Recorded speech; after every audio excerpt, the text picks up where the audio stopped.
It's up to you to save the human race by transforming mechanical parts into the ultimate robot warrior, Magmax.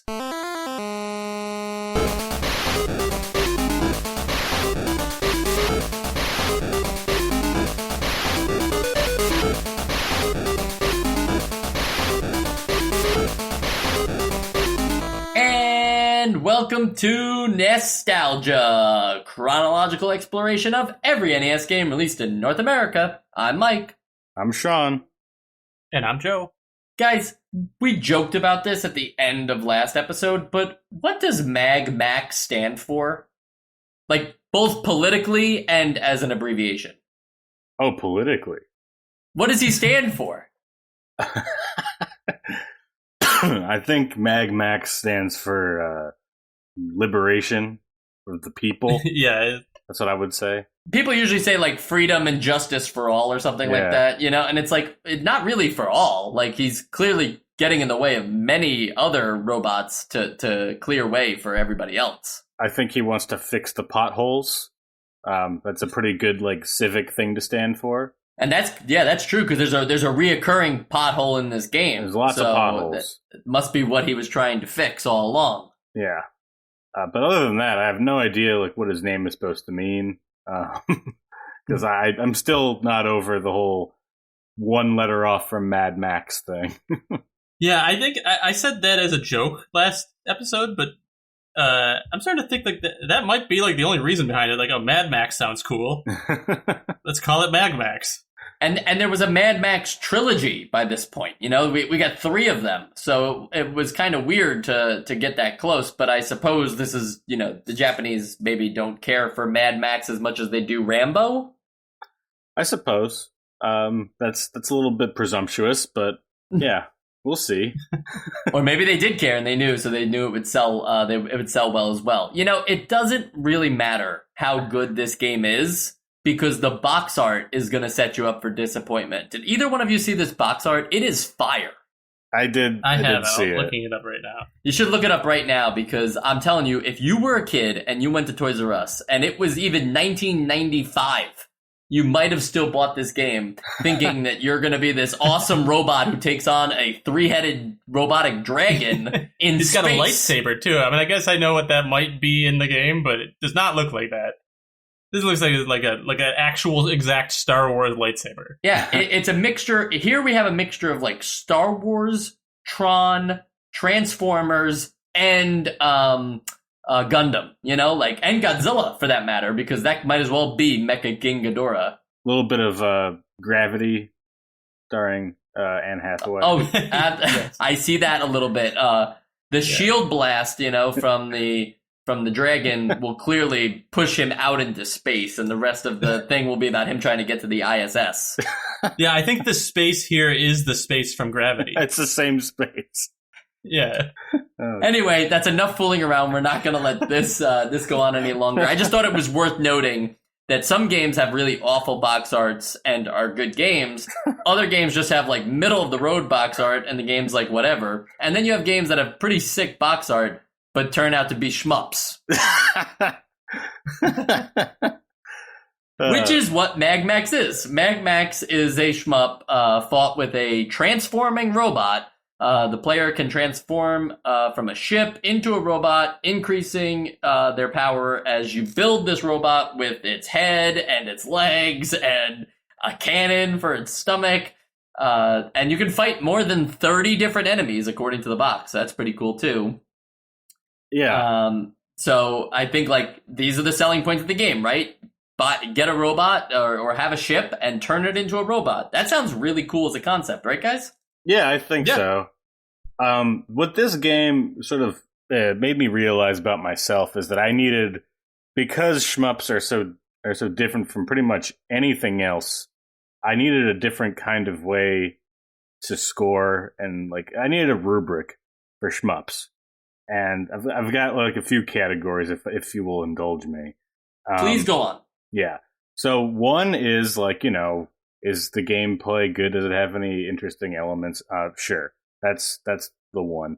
And the other one is like, does it have anything ridiculous that means nothing in terms of how good the game is, but like at least it's something like visually different? And that's the other. And the third is, does it need to exist? And the answer to that is always no. But with this game, like the fact that you aren't like just, you're not a ship, you are an anthropomorphized robot that actually walks across the screen. That was different enough for me, and my bar is so low now that I was just happy to see something different like that. I don't know about you guys. I mean, I agree. The fact that there's this anthropomorphic ship, and the fact that you like collect, instead of just collecting power ups, you're collecting like pieces of your ship as you go through, building yourself, mostly legs as you go through. Yes. Yeah. The legs. I will say though, the legs are the silliest part.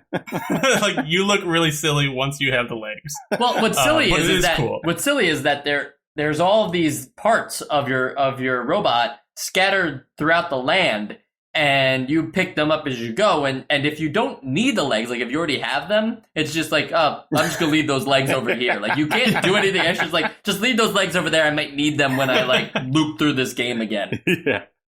But the idea of a mech is pretty cool, right, Joe? Like the idea that you would become this all-powerful robot. Like we're always talking about power-ups being an important part of shmups, but to actually see your ship grow into a robot is a lot cooler than just like, I got a new cannon that shoots lightning.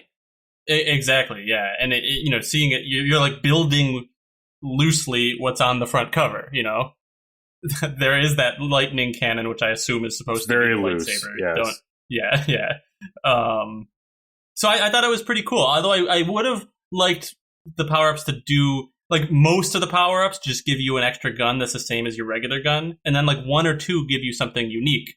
Would have been cool if they all had something, like, that changed, like, that wasn't just the same gun. Like, the feet just shoot lasers, but, like, it doesn't look like there's anywhere that lasers would come out. They're just feet. They come out the toe. So I thought that was, like, yeah, it's just come out of the toe. It looks like it is wearing shoes, so maybe they're laser shoes. But, I think they are, yeah. I'm realizing now that all my complaints about this game are about the feet, but no, it just looks goofy. But I did think it was cool. Yeah, I think Quentin Tarantino would love this game then, if that's all the complaints you have. Yeah. Shouldn't there have been more mech loadouts though than just like these same pieces floating across? Like, wouldn't it have been cool if instead of legs you got like a submarine base or something, like? Or instead of the generic head that you have, there's like this awesome head that does something, like instead of shooting a projectile, it can take 2 hits or something. I just think of like a Mega Man style thing. That's a cool idea. I didn't think of it that way, as in like you mix and match your pieces and build kind of your whatever robot you end up with. That's a cool, because I did have a little bit of a wish, at least, that you could continue to collect more things, because it does seem like you can get the full robot pretty quickly. And I thought, like, well, there's a lot of time in later levels. I feel like maybe what if you could just keep adding on things? But I think I like your idea a little better, where it's like you can build a robot of like these 5 pieces, but there's a bunch of different combinations of different heads, different legs, different. Yeah, that is something I didn't actually think about, but that would make this game much more it's much more satisfying to play if you could sort of tailor it to your own play style, because like the novelty of walking around instead of flying around wears off pretty quickly, especially because you get these parts very quickly. And when I was like reading the manual before this, I thought like having a complete robot was going to be like, not that there's like an end game in these kinds of games, but I thought that would be much more difficult to come across, and it's pretty pedestrian once you finally get it. And the power-ups also work like HP, similar to what we were talking about in, what was the most recent shmup we even played? I can't remember. It was like a Capcom forgot what game. it was called. Yeah, probably like it was some Capcom Commando, game. But, I don't know. Yeah, that's not the point. Anyway, we're starting to see a lot of shmups incorporate this idea of like, well, one hit is kind of rough, so maybe there's a way to give the player like extra chances. Oh, it was 1943. that had the fuel gauge as the health power. Yeah. And so here you have like, if you're just your ship, obviously one hit's going to take you down. But if you have a full body, you're entitled to 4 full shots before you die. And I also thought that thematically that might have made sense too, but it is kind of weird to think like which part of the ship, like if the head goes out, right? How does the rest of the ship like remain intact completely normally? But that's just like regular logic getting over game logic, so I'm not too bummed about that. I just thought it was funny that like, you're assembling this robot and then it gets decapitated and it's like, no big deal. We'll find another head. You're basically it's like a Zone of the Enders thing where your pilot is actually in the crotch of the ship. That's a good analogy because in Power Rangers you're usually up in the head, so it wouldn't work well if you were decapitated. And it's not quite like oh man, I can't believe I forgot the name of the movie. The one Pacific Rim, where you're more in like the where you're more in like the heart. Or are you in the head? I don't know. Yeah, you're right. This is definitely like lower abdomen, crotch area. Yeah, very crotchal region. We've been talking about the legs, and I know that's making you uncomfortable. Well, no, I actually, before you go on, can I call something out that I missed while you were saying it? But I just need to mention that before you called, you said that when you get the whole thing built, it's very pedestrian. And I don't know if you said that on purpose because he has legs. I did hear you chuckle. But I thought that was very funny. And I meant to say something, but then the conversation had already gone on. Oh, wow. You could just have... I'm watching like a playthrough right now, and you can just have like your base thing with legs. Yes, you can. And it is very disturbing. What's funny is the legs aren't quite walking on the ground either. There's something uncomfortable about them. Just like you're still floating and they're just kicking in the air. Yeah. Yeah, like they're not walking at the speed you're moving. It feels like you're moving at a steady speed and it's like walking on a different surface and like like that is not actually what's propelling you. But the arcade version of Magmax is very careful to actually show the legs are on the ground. They have a shadow and you can clearly see that they're firmly planted. Like, I like that. That's immersion. This NES version, I don't know. Am I supposed to believe that he's kicking hard enough that he's floating in the air? Yeah. Should I try running fast enough that I can fly? Generally, I think that like the main difference between like, Gen 5 and Gen 6 consoles was like, are the feet planted? Like, are the legs doing what they should be doing? Yeah. But getting away from legs for now. Yes, we can please. go back For later now. if we want. The difference between basically every level, not that I can really tell the difference between like which level's which, has like an above ground and a below ground portion, and it just has a very small difference in its perspective. Whereas like your bullets will take a different trajectory. Like, what did you guys think of that? What did you make of that? Well, as far as the perspective, before even getting into the bullets, I just thought it was interesting when I first went like below ground, I guess, where now it looks like you're flying. Yeah. Just because of the angle of the background. Yeah, it's like you fly below ground and you walk above ground. Right. But the only reason it looks like you're walking above ground is because you're at this like angle where the background now looks like the floor instead of the wall. Yeah. So I thought that was interesting that like nothing about you changes, just like literally like the lines tilt a little bit and suddenly it looks like you're floating. But yeah, it was a little bit of an interesting actual gameplay, like an actual change to the mechanic where when you're above ground, it's like you shoot your laser at the ground, like you're vacuuming up things on the ground. You're like shooting a beam in front of you at the ground. Whereas when you're flying, suddenly that beam adjusts to be shooting straight in front of you only. And even like other lasers you shoot out of your head, I think, shoot at the ground when you're on top and straight ahead when you're on the definitely just like fixed perspective down. You really want to mop up that floor. Exactly. Yeah, below has like the traditional horizontal shmup that we're used to, but the above has like, this weird, in the arcade it's almost like a parallax, but like a 45-degree angle on the NES version. Everything is a little slanted in terms of design. Right, and it does give you a shadow on the top, so it does look like you're like right on the ground. which is important. I need to know that I'm on the ground when I'm walking. Right. Not that we're getting back to the legs so quickly. I wanted to talk about the A and B button both being shoot. Yeah, I was testing that out. There doesn't really seem to be any difference in how you shoot. Another opportunity, though, right, Sean? Like, they could have done something with that B button to have for mech powers. Like, maybe if you are fully assembled, the B button does an awesome, like, combo thing that you build up. Yeah, I mean, there's a lot of missed opportunities with the design of this game because it's not even. I always give these games a pass because there's not enough fucking buttons, but they decided to reuse a button, so I don't know what they think they're doing. Yeah, it's kind of funny in a world where there's only 7 buttons if you count select. There's only 7 buttons on a controller, and they're saying like, we don't really need to do anything with 5 of them. Just to get into the story here for a minute, it's covered in the manual. I thought you guys did you guys know it, or do you want to hear it? I found it pretty interesting because again, like the box art was great, so why wouldn't the story be great? Yeah, I mean it is a great story. Go ahead. A highly civilized group of aliens have conquered Earth and put the human beings under the control of the computer Babylon. Computer is in capital, so I'm assuming that just the C on computer. So I imagine that's its full name is Computer Babylon, not just Babylon. It's surname first. Right, which is that dragon thing. So you wouldn't think the dragon was named Computer Babylon, but it is. And basically, now that the humans are under control of Computer Babylon, it has begun to kill all those human beings. So I don't know why it put them under its control if its plan was just to kill them. But anyway, it's up to Magmax to stop them because the people that aren't brainwashed have decided to develop a transformable mechanical robot named Magmax. They also chose a brave man for their rescue, which is implied to be you.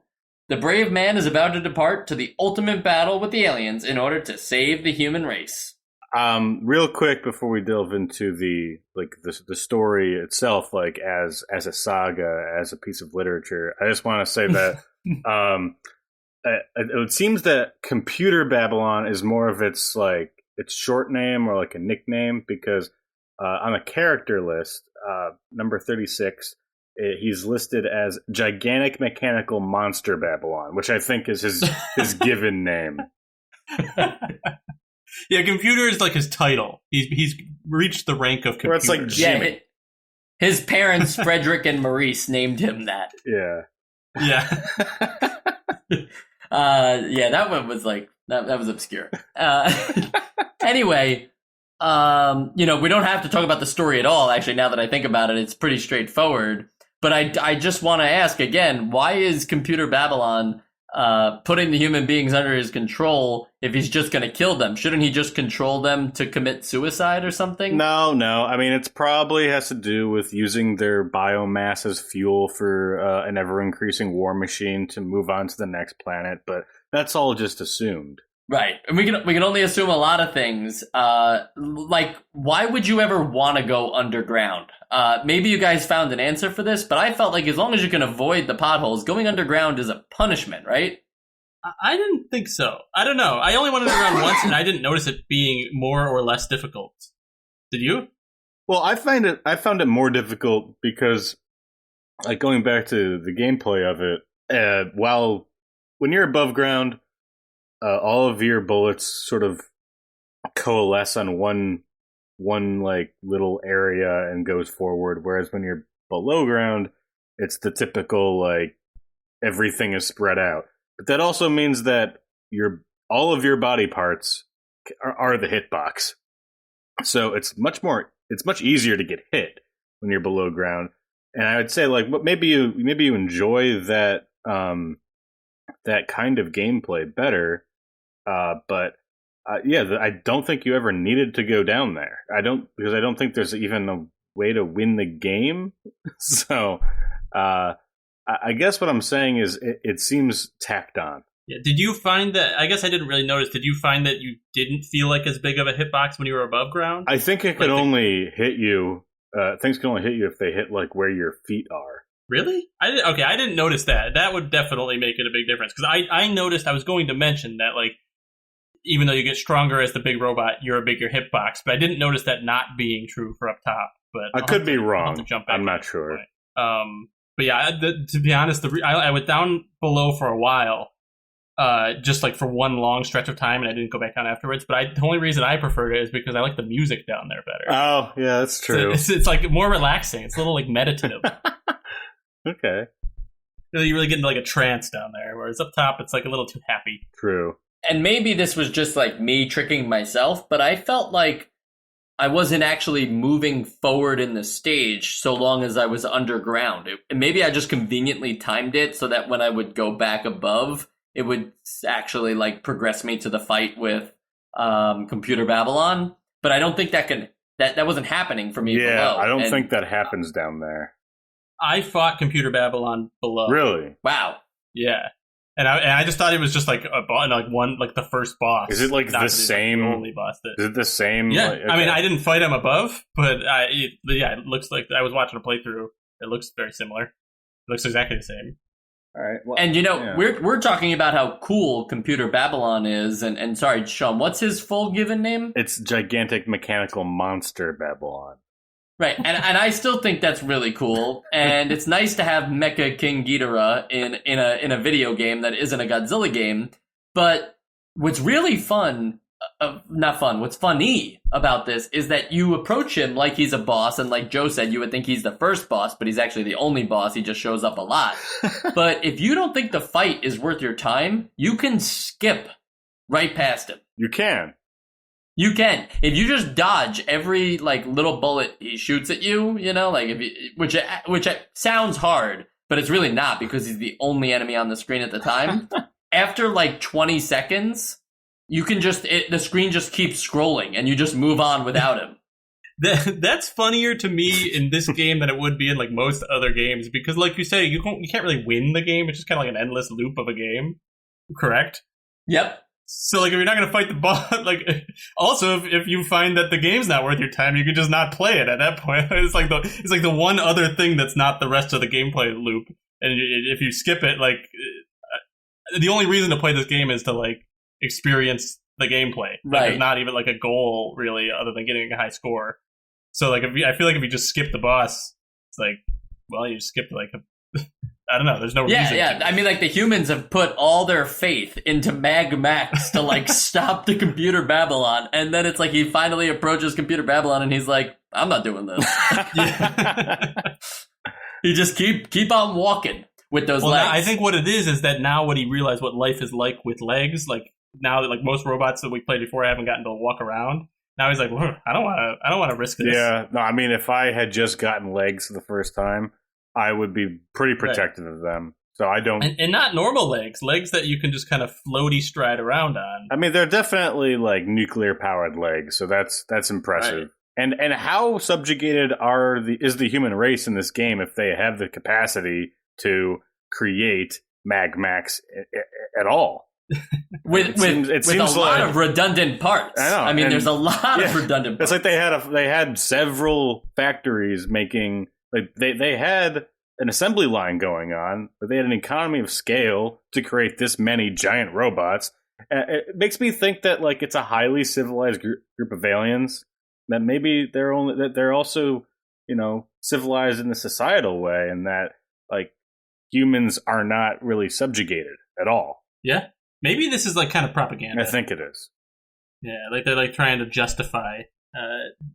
Sending in a brave man who is one of my favorite video game characters to kill this guy.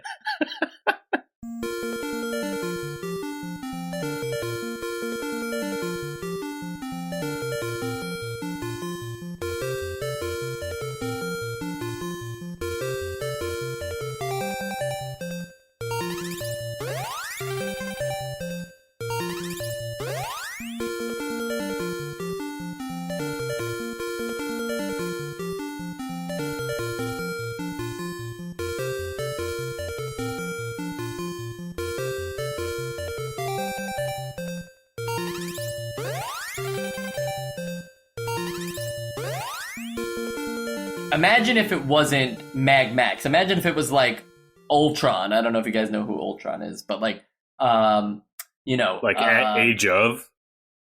Yeah, sure. Like any other robot mechanical thing, like a Gundam, let's say, or Godzilla, anything fighting a giant kaiju like this, right? Wouldn't you be disappointed if it was a shmup? Absolutely. Like instead, like if you were Godzilla or a Gundam, right? Wouldn't you rather it be like an action platformer? Yeah. Oh yeah, definitely. Like, just like Rampage. Just make it all Rampage. Right. Whereas, like, I guess just to make a long story short there, because it might not seem like I was understanding what I was getting at, but I mean, in Life Force, you're a spaceship. Like, it makes sense to be a shmup. You don't want an action platformer where you control a ship. Like, that doesn't make any sense. But if you're going to be a robot, or if you were going to be Godzilla taking on King Ghidorah, like, you don't want that to turn out to be a shmup.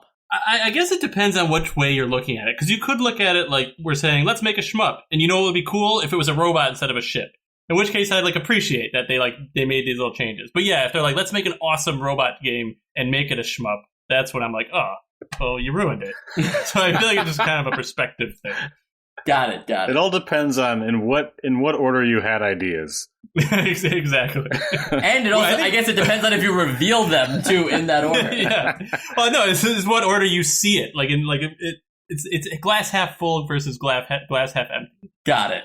But I'm realizing right now that we really need to get a pro shmup person on this podcast to defend the shmups. Well, I think that some of us are pro shmup on any given day. Yeah, I think the thing is that we've seen enough of them that it's like they're starting to not what's wrong with platformers? That's a really good genre on this system. Yeah, I mean, we don't have as many of those. Look, if anyone wants to come at us for not giving shmups their due, we've played all of them that we can right now, and there's nothing more that we can do.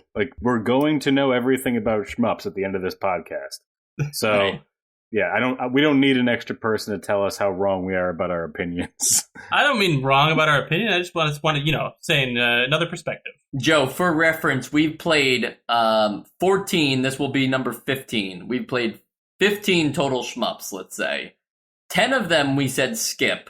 1 we said play, and 3 are essential. I think we've been very fair to them. We're pretty high. Yeah, 3 being essential is pretty good. Yeah. Life Force, Gradius, and Stinger. I just like that every time at least I always mention that I hate shmups.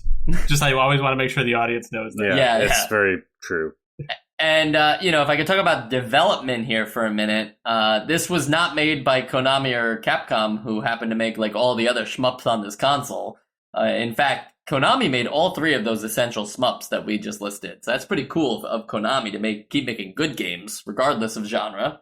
Yeah, maybe they should make games at all now. Yeah, I'm looking forward to whatever you have on development history, because this game had the shortest Wikipedia entry I think I've seen for a video game.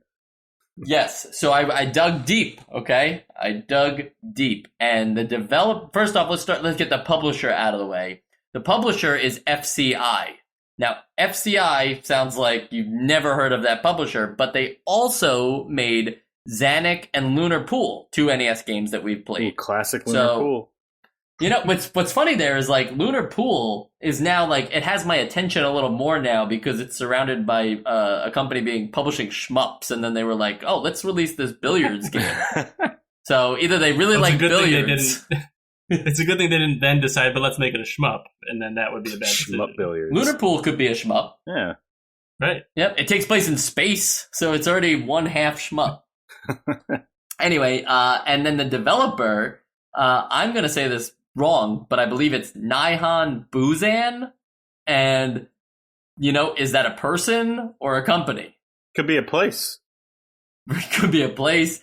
Turns out it's a company. Oh. Okay. And they haven't released a single NES game that we've played so far. So this is the first one we get from them. And I don't know about you, but I could say both ways. I can go both ways on this for them. This is a really interesting idea. I'll take it, but I'm not too hyped at their like overall strategy of video game making based off of this. I hear you. Yeah, I mean, I feel like this could be like, that's a good start for your first video game. Let's see where it goes. But it could also be like, well, hopefully it doesn't, Hopefully it doesn't continue. Hopefully they down that expand. track. Right. Like, Yeah, just don't do that again. I really feel like a Mega Man shmup is long overdue, and this could have been it. You could have actually just called it, Mega Man Max, and it would have, it would have had Mega Man instead of Magmax, and it would have been like at the end of each boss, you gain a new power up for your shmup. It's unlimited potential. Somebody should do it. The game that you guys are kind of describing, and it's not a pure shmup, and I think I've mentioned it on the podcast before, but I mean, check out Love Trousers. If you like the idea of like a fully customizable, like 2D 8-bit looking game, check out Love Trousers. All right, I'm gonna. How do I spell that? LUFTRAUSERS. There you go. Yeah, that'll get into the show notes for anybody who's interested. We have a little bit of cleaning up here to do. I just wanted to, before we get into the essential games list, talk about the sequels and spinoffs, because you're 100% right that there are none.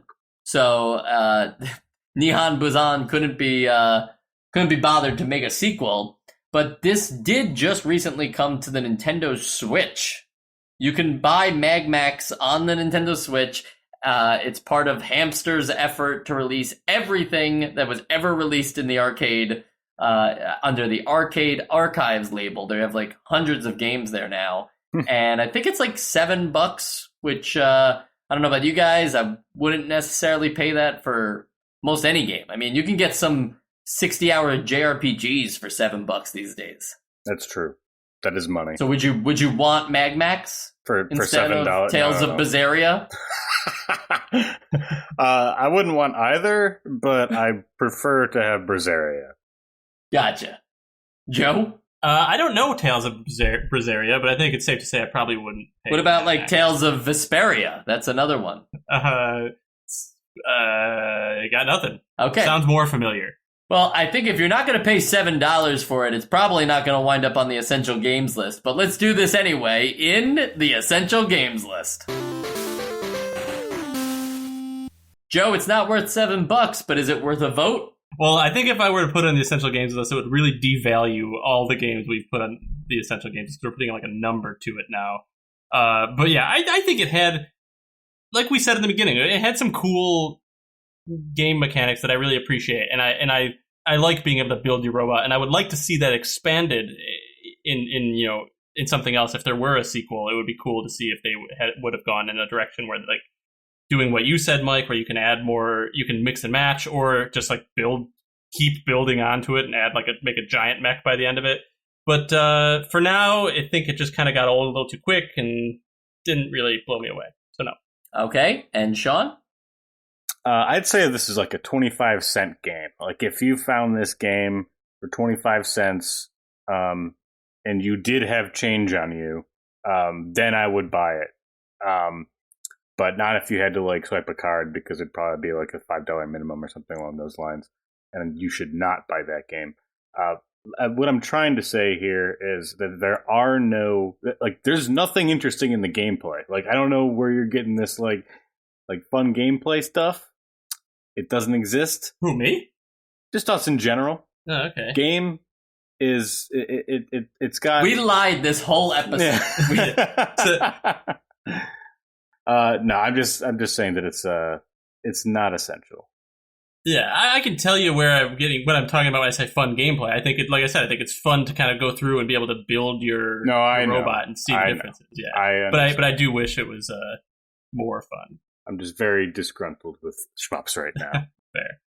There was a 100% chance that I would have bought this game as a kid based on the box art alone, and I know I would have been disappointed. I file this under that same category of like Iron Tank, Invasion of Normandy, and Golgo 13, Top Secret Episode. Not because those ones have subtitles, but because I file this under the idea that like really cool ideas with lackluster executions. I do think the idea of your ship like becoming a robot and seeing that happen, and like, you know, even though the power-ups aren't that interesting, right? It's mostly just more bullets. I do think that there's something there. They didn't go all the way on it, and to become an essential game in 2020, you know, you need to, you know, you're a game from 1985, really, because it's in the arcade. If you want to last till now, you've got to push every kind of envelope, and that's what our essential games usually do. And that's why I think that this one, you know, it comes short for many reasons in the gameplay alone, but just this idea that ideas have to, like, for essential games, you have to have a great idea and you have to execute it well. You can't do just like great execution, but I played this game 1,000 times. You have to have both. I will say, guys, that if this was a box copy, then it would be definitely worth $7 because you could just hang that on the wall. It looks pretty cool. Yeah, you could even flatten the cardboard and frame it. Yeah, for sure. I wonder what Magmax goes for on eBay. You know, let's buy them all. Yeah. Oh, that's a thing we talked about on our Stadium Events episode, that's true. Sean. If you found a boxed version of this game, it's only worth $22 with the box, and that's not a great return on investment from 1988. No, not at all. I see. I just looked at eBay Magmax. Only just the first one that came up. It says brand new, lowest price, $2,699.99. Huh. That's so funny because it's. I don't know. Is that yen? I don't know what I haven't read anything about it. If it's like, it doesn't look like it. The picture is of an open product. It's not even. But is it yen? No, it's dollars. It's dollars. And Joe, you have to go to the picture right below that because it's one of those stupid VGA graded copies. It got an 85 near mint plus, and it's completely sealed and nobody can ever play it. For what it's worth, the graded price of this game on videogamepricecharting.com is $150. So please don't even pay $2,600. But why are you buying sealed games, guys? What is happening? You know, imagine like a sealed version of Monopoly. Would you want it? I would find it interesting. The game might not even be in there. Yeah, that's true. It could also be like ants that live in there. That's true. Yeah, I mean, if cockroaches can live in your K-Cup pods, then I'm sure ants can live in your Magmax pods. Is this something new that I haven't heard about, Mike? Apparently, like if you open up your Keurig machines, you might see a cockroach in there. Oh, okay. I thought you meant like they came in the pods. All right. Oh, no. You don't know. Yeah. There's no cockroach flavored coffee yet. Anyway, that's all the time we have for this episode because now we're rambling. If you wanted Mad Max instead of Magmax, there's a game on Steam called Mad Max based on Fury Road, I believe. Sean, do you know anything about this game? It has some like aesthetic stuff it borrows from Fury Road, but it's like a new story. It's kind of fun. Yeah. It's on the NES, right? I thought there was a Mad Steam. Max on NES, but yeah, it is on Steam. There's a Mad Max on Steam. Right. Car Combat, get some. To be fair, Sean, there is a Mad Max on NES. I was going to recommend people to a newer, better game. Oh, okay. We're not even going to review it yet. Yeah. I didn't know which game you were talking about when I said on the NES. I was kidding. Ha! I was being hilarious. You are hilarious. Yeah. We'll play Mad Max on the NES in when we get to 1990, so that's 2 years from now. And it is based on Mad Max 2, so it continues the trend of a game being named after its first film, but being based on the events of its sequel. I don't know why this keeps happening to NES It's games. very frustrating. But that makes number 4. Yeah. So that's all the time we have. Join us next Friday for Mickey Mousecapade, which is Mickey Mouse, the Disney character. He's going to go through a bunch of different Disney worlds, like Alice in Wonderland and Neverland. No, I'm dead serious, Joe. I'm not kidding. So this is Kingdom Hearts 0. It's Kingdom Hearts 0.8. I see. Okay. Yeah. Or maybe 0.2, because if you add everything up, I think Over a it third. would get to 3 or something like that. Yeah. Kingdom Hearts Fibonacci sequence, Mickey's Mousecapade is what we're going to be playing next. I was definitely trying to reference Kingdom Hearts there because you are going to most of the same worlds that you do in the first Kingdom Hearts, so I think that's funny. But we will play that, and we'll have great content on Twitter all week long. So join us at NostalgiaCast on Twitter. I'm Michael Esposito. You can find me at Esposito Film on Twitter, and we'll talk to you soon.